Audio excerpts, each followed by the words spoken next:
So the only thing that people have missed is that we started a couple minutes late, and we verified quorum. Thank you, Nate. And no one wanted to make a comment during member comments, just making sure that that's recorded on the video. So we're on item 4 of the agenda. Transition's going well. We held our officer meeting on the 27th of January. That meeting is now available on YouTube for anybody who wishes to see it. Just take a look at the LPF or the LP Pinellas channel on YouTube, and it is available as the most recent video there. We have updated our information with the new officer team for the Board of Elections, as well as with the Libertarian Party of Florida. Even though the LPF website is not updated with the new officer team yet, I have been assured that that's just a matter of the process that it takes, taking a long time. I did mention that our treasurer and myself met with Jeff Macalino at Regions Bank to have new bank cards issued and access defined to the people that it should be defined to on the current officer team. On the 10th of February, I was sent from Tallahassee the statewide voter data disc. I was able to do that by going on their website and requesting it. We've done some parsing of the data, and that's something that I want to talk about a little bit later in my report, just to kind of let you guys know where that's going, and I want to share my screen for part of that. I've had one-on-ones with each member of the officer team. I also had a conversation with the state vice chair with regard to the state email addresses, as well as some of the procedural things with the Libertarian Party of Florida. I had a very nice conversation with Marcia about outreach and membership, and I have been able to secure access to the website and social media for those that need to have it. So getting back to the voter data, and I'm going to share my screen here for a second so you guys can see it.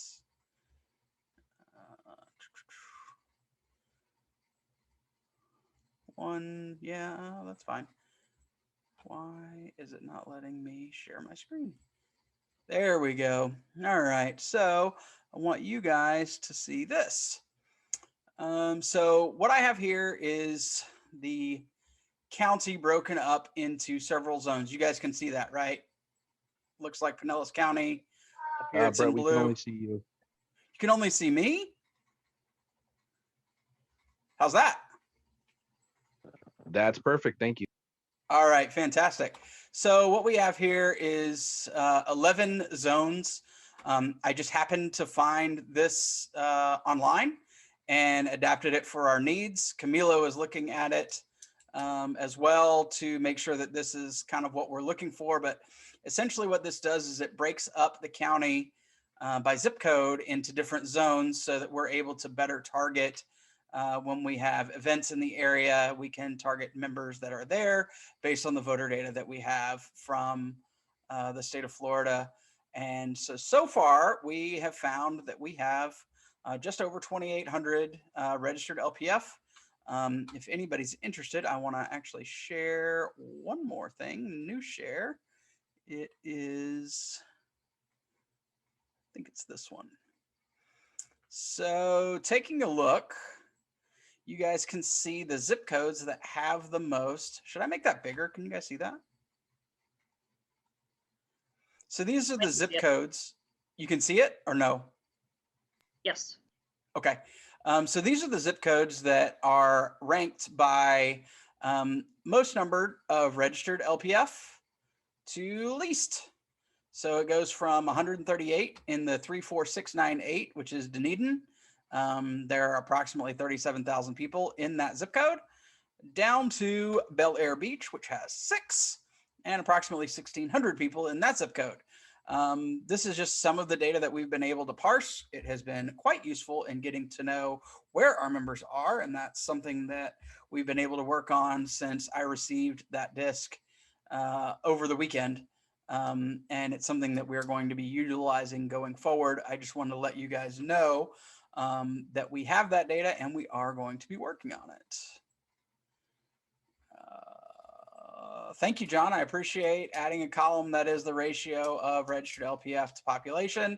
Yeah, this is literally just something that, is a new thing for the affiliate to take a look at. And the idea is that we're going to be able to take a look at hotspots and the like. So if there are no questions about my report, I will turn it over to Vice Chairperson Herrera for hers. Awesome. Thank you. I didn't give any time for questions. Does anybody have questions? All right, looks like we're good. So Cole, you talked about voter data, so I'll skip that part because I was going to say exactly the same thing pretty much, minus I didn't have that chart. So I went to, I attended the Hillsborough monthly meeting for some networking opportunity last night. And I found some interesting things where we could like work together on, and maybe some ideas we could take from them and vice versa. Brett, am I able to also screen share, or is it just you that can screen share?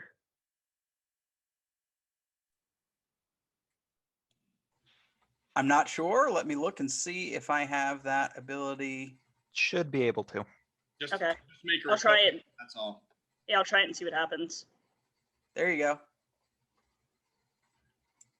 So, You Brad, are the host now. you're the host. Yep, You you're have to make available it. to do it now. Okay. So an idea that I had from their website, can you guys see this? Yes. Okay. So what they've done is they've taken, they've pretty much put out on their website like Florida bills that are currently like in the process of kind of getting put through legislature. And it's kind of like a call to action alert. And I feel like it's anything we could either put on like a website or just put up on social media ourselves, where we show like information for anybody to just kind of look at and see what's going on, anything that's relevant to them or us, and anything the party would want to rally for or against. And then also, like, I know on our website we have how to reach out to our local Senate or Congress people.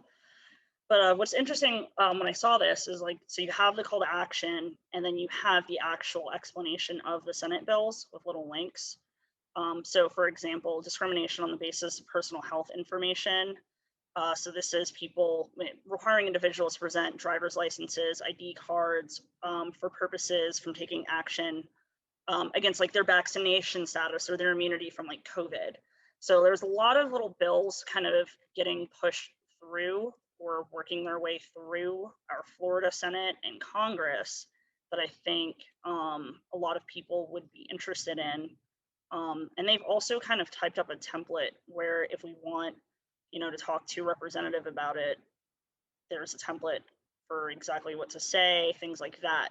So I thought that was kind of an interesting thing that we could maybe look into doing. That way people can kind of see some involvement in, legislature that's going on. So I just wanted to share that with you guys as a potential future idea for us. And I'm going to stop sharing and then continue on. So the other things I talked to them about were like sharing and participating in each other's social events, since Hillsborough, they're our neighbors. So one of the things that we talked about that we can consider doing is if we have events where we have to pay for a booth, we can split the costs if we split it with these other counties. So we can consider that in terms of the fact that like if we'd want to save money, since I know across the board, we don't really have much money. So that's a good idea, I think, in the future. On top of that, our county lets us run booths for festivals and events and stuff, and Hillsborough actually can't, like they're not allowed to. So we could potentially let them tag along and then split the cost with us here in Pinellas. And it shows, I think it shows like great teamwork since we're all part of the same Libertarian team.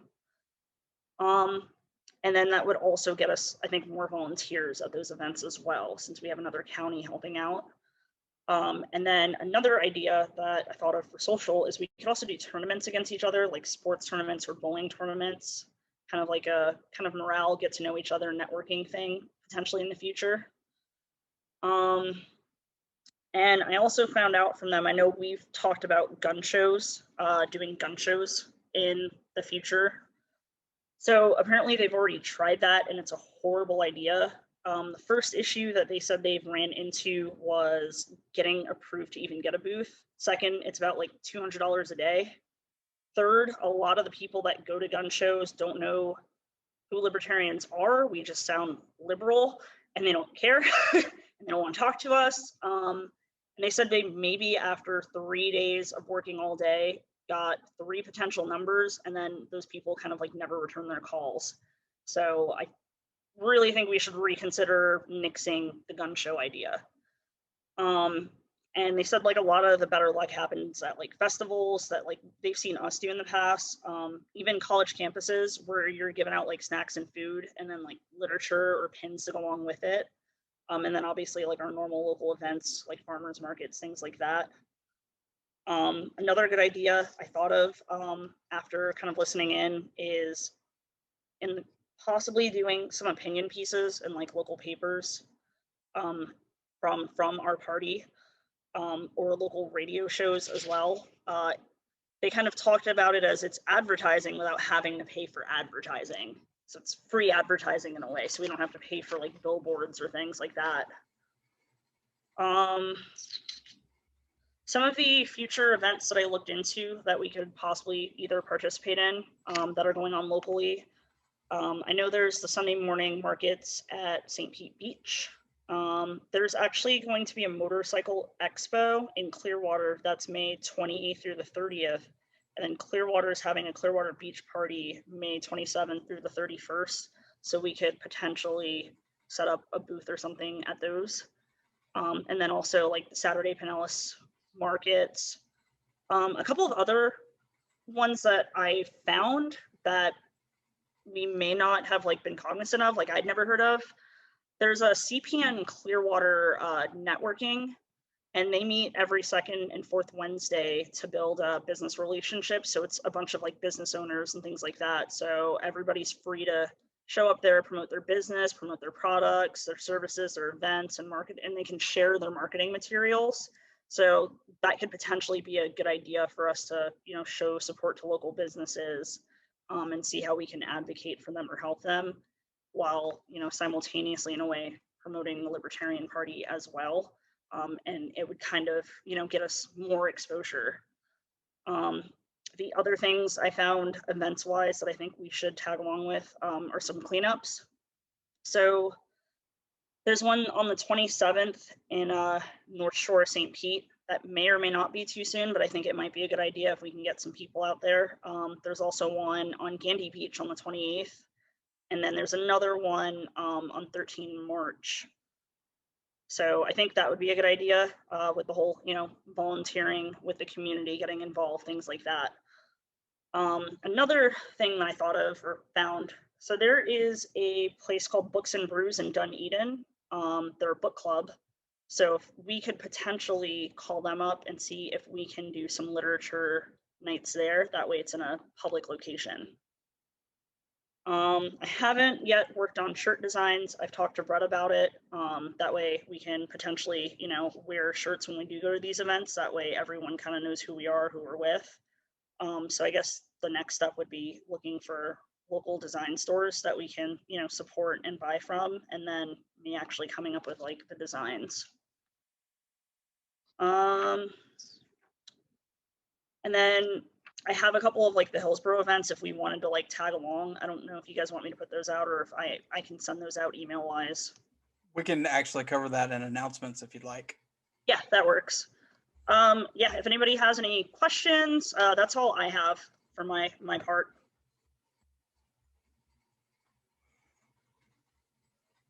All right, if you wouldn't mind making me the host again. I don't think we have any. Well, actually, Nate, do you need to share a screen for yours? Okay.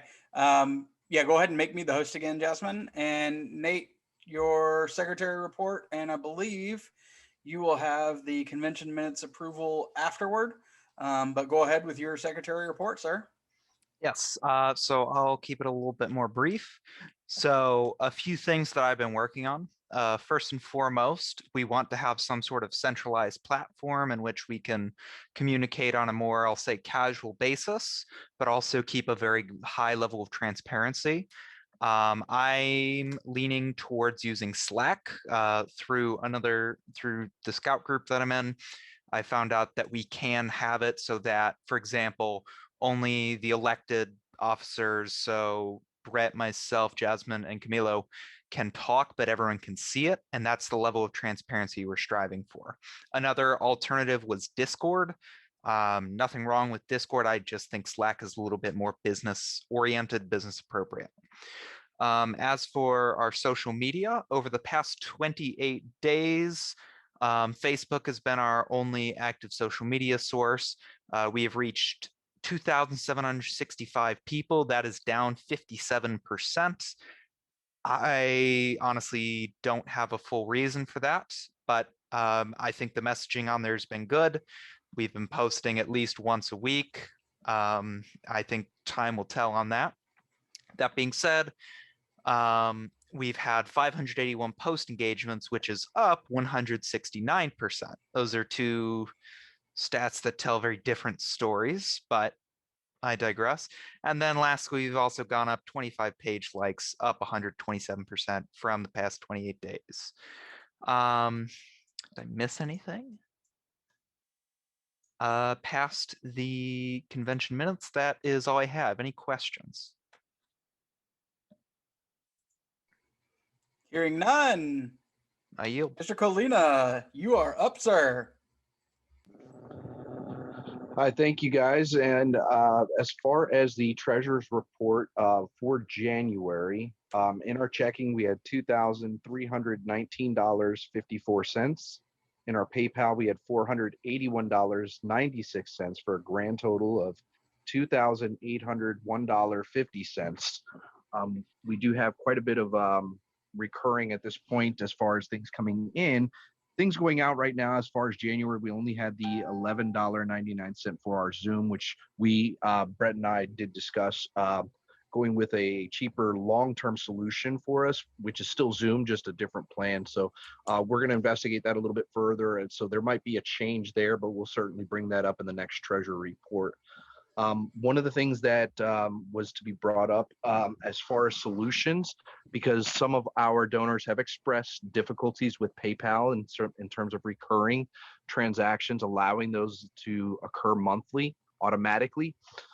We do have some potential other solutions to explore, which would be, a dedicated credit card processing, which would also be cheaper than PayPal. PayPal's currently at 2.6 to 3.5%.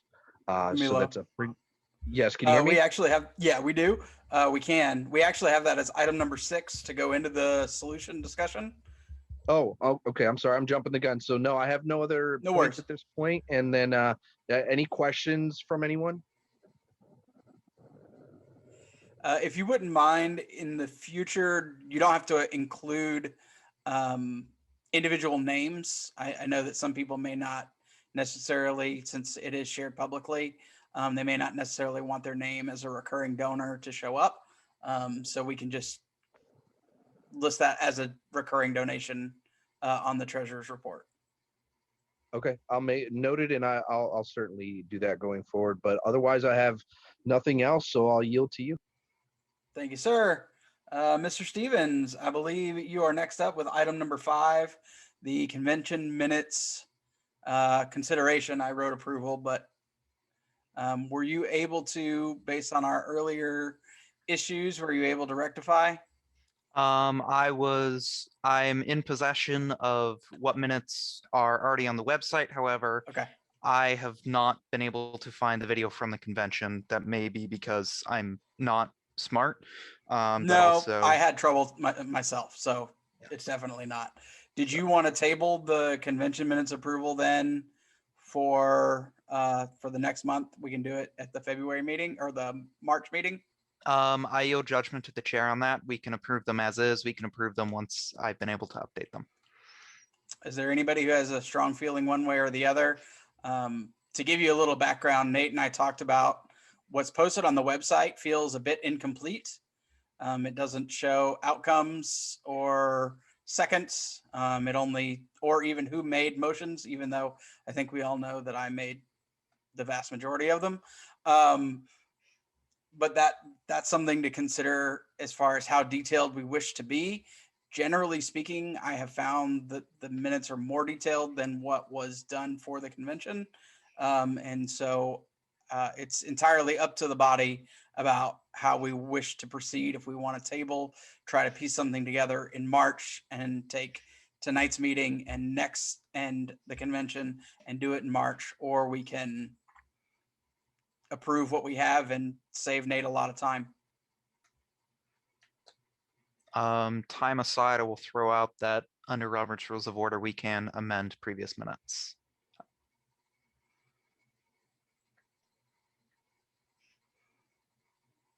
So it doesn't seem that there's a sense of the body. I will entertain a motion to approve the convention minutes if one is offered. I'll move that. Second. Okay, did you get that, Nate? Who moved and seconded? Yep. Okay, just wanted to make sure.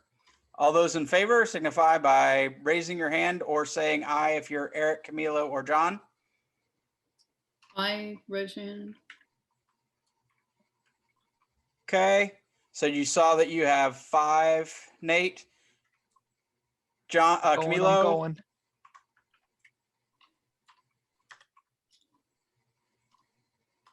Camilo, were you in favor? I am, yes. I put it in the chat just for. Oh, got it. I see it now. Eric McLean and John Walker. Looks like Eric is seeking to be recognized, or is that just putting a hand up? Oh, put his hand down. Okay. So you got John, Eric McLean and John Walker. Sure, in favor. All right. All right. Mr. Colina, you have the next agenda item, the payment solution discussion.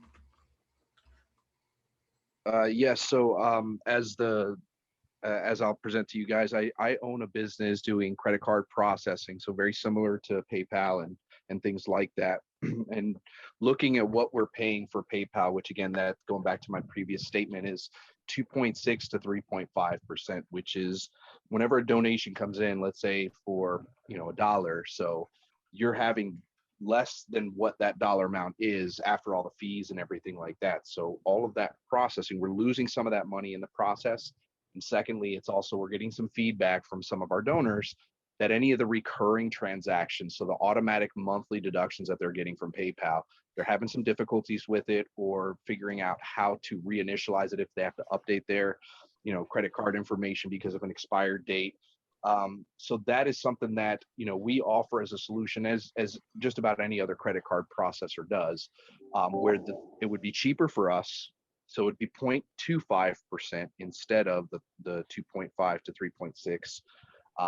And then, of course, any of the what's called recurring transactions, what happens is that card becomes tokenized, so it's secure for the holder, and it's automatic, and it will run until the expiration date of that card, and it will automatically send an email saying, hey, your card's expired, please update your new card information. So everything's very streamlined and simplified, and it would put more money back into the party. So there's actually another alternative as well, where the donor would pay for the credit card processing fees through what's called surcharging. So some states allow it, Florida being one of them.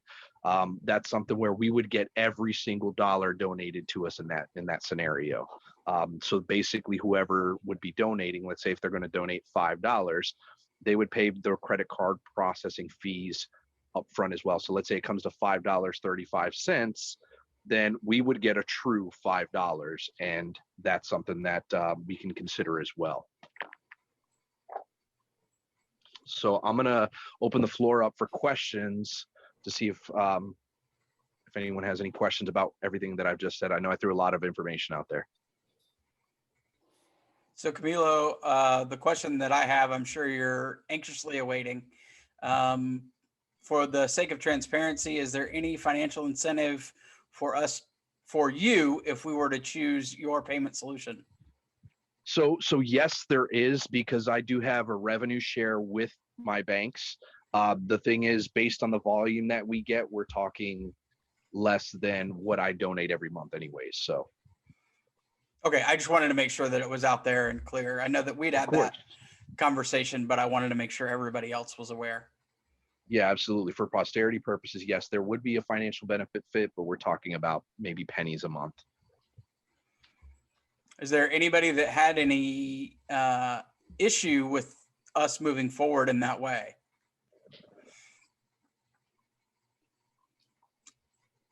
The other thing that I think we needed to note was that it would require that we have an SSL certificate for the website to collect those donations and build a donation page. Yeah, when it comes to recurring transactions, because it's going to tokenize, it is recommended that we do an SSL certificate, or really anytime you're taking financial information, you should have an SSL certificate, just to have that added layer of security and encryption for anyone transmitting their personal financial information.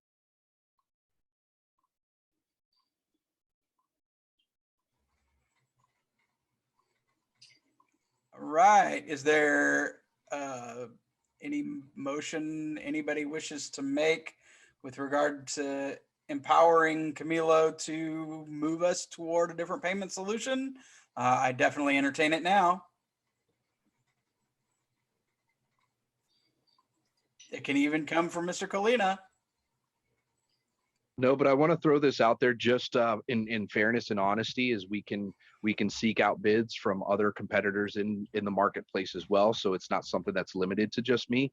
It's something I do, so I would obviously give us the best deal possible, but we can seek out other bids as well, and then come back and say these are what the competing bids are, and that's something that I'd like to throw out as a solution, so it's not like I'm trying to lean one way. I'll try the phrasing on this. I motion to empower the treasurer to look into and potentially move our party over to a new payment processor for one-time and recurring donations. Is there a second? I believe Mr. Colligan seconded Mr. Stevens' motion. Did you have a question, Jasmine, before we got to the vote? Okay. Is there any debate on Mr. Stevens' motion? Brad, could Yes, he ma'am. restate that motion, please? Yeah, I gotta make sure I write this down. My motion was to empower the treasurer to look into other options of payment processors and move us from PayPal into a new service. Second. Thank you. All right. Hearing nothing further, is it all right with y'all if we move to a vote? Yes. All those in favor of Mr. Stevens' motion, signify by raising your hand if you're on video, put it in the chat, or say it. If you are not on video, it looks like you have 6 yeses on video. Mr. Colina, Mr. McLean, and Mr. Walker. Colina is an I in the chat. Mr. McLean is an I in the chat. And I don't see anything from Mr. Walker and haven't heard anything from him. So we'll assume that he's a no vote. All right, so moved. Ms. Herrera, we have a bit more to talk about with the events discussion. Okie doke. If it was all covered in your report, then we don't have to use the allotted time. Well, I was just going to reiterate, we have our coffee social on March 6th. That is a Saturday at 09 with guest speaker Steve Horowitz. Be there. So if you guys haven't seen the announcement that came through via email and is available on Facebook, we are looking at combining a social and educational opportunity on Saturday mornings while we have the opportunity of virtual stuff. And our first guest is Professor Steve Horowitz from Ball State University. He is the director of the Free Enterprise Institute. I don't remember exactly what he is, but I know that he's also a distinguished professor of economics there as well. He is also a friend of mine, and he was gracious enough to accept. And we can actually announce that on April the 10th at the same time, 9 a.m., We will be hosting the former LNC chairman, Nicholas Sarwark, as he talks about what the Libertarian Policy Institute is doing. I was able to confirm the date and time with him this week, and we have several more coming, and Ms. Herrera will have her hands full in scheduling those for May, which I'm currently talking to Jess Mears about, and then going forward, I have several contacts for Ms. Herrera to do the scheduling. Is there anything more that we wanted to have about the events discussion, Ms. Herrera? Yeah, I was gonna put out the Hillsborough events that they invited us to, since I told them about our events. So That's actually better for item 9 okay, in the announcements. I'm sorry. no, that's fine. Then nothing else. We're opening up to member comment.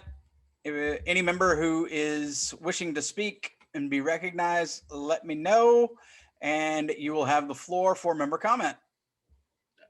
I have a completely self-serving comment to make. Yes, sir. More of a question that I've already asked you, and I just want to throw it out to the group. Am I recognized? Yeah, this is completely self-serving. I'm on the Common Read at St. Petersburg College. If you don't know what a Common Read is, it's basically a book that the college agrees upon, and that it has various activities and events that are associated with it. Well, I'm on the committee, and the theme this year is diversity, inclusion, equity, and that's our theme. It's been the theme for the 3rd year, and I'm on the committee this year, and I'm looking for. I just want to know, because the due date is tomorrow for us to turn in our submissions for potential books. And I was just curious if anybody off the top of their heads had a recent book that took a look at diversity. But what I was really looking for, because the last couple of years, we're focused in on one type of diversity, and I really wanted to bring in a book that focused in on diversity of thought, because I really think that is one of the critical components of diversity that we seem to just completely forget. We get wrapped up in the hot topics and what is the trend that is out there. It's a great question. It's got to be within 5 years. So it has to be within 5 years in terms of when it was published first.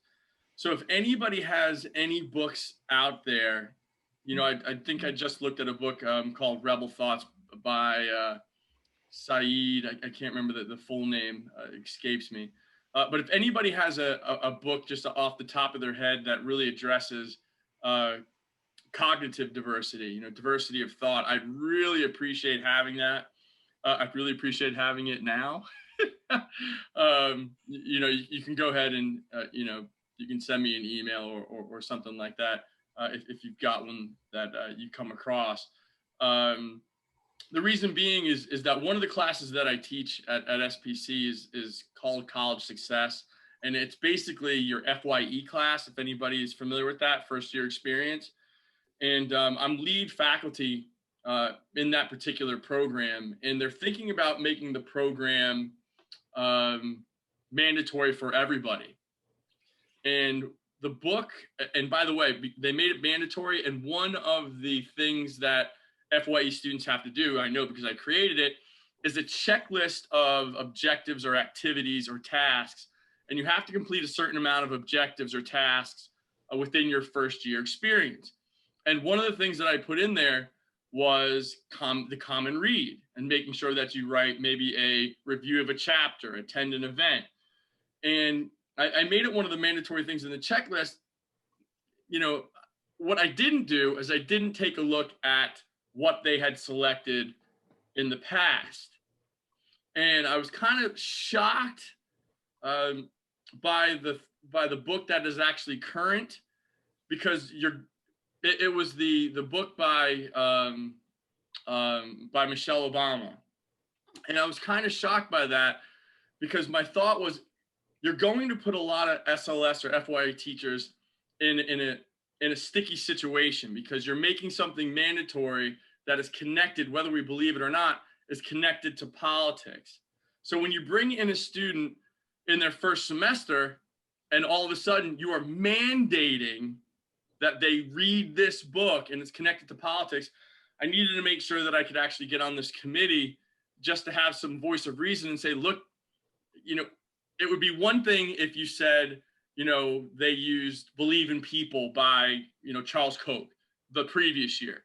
But when I look back over the years, there's no diversity in terms of thought. And I was really concerned with that. So, you know, I just wanted to bring in, you know, it's probably, you know, 20-1 in terms of, you know, the votes for one view or the other. But I was just wondering if anybody had any type of thoughts, any type of books on diversity of thought. And yeah, I will post my email. So again, self-serving. I believe that Marcia had something for you.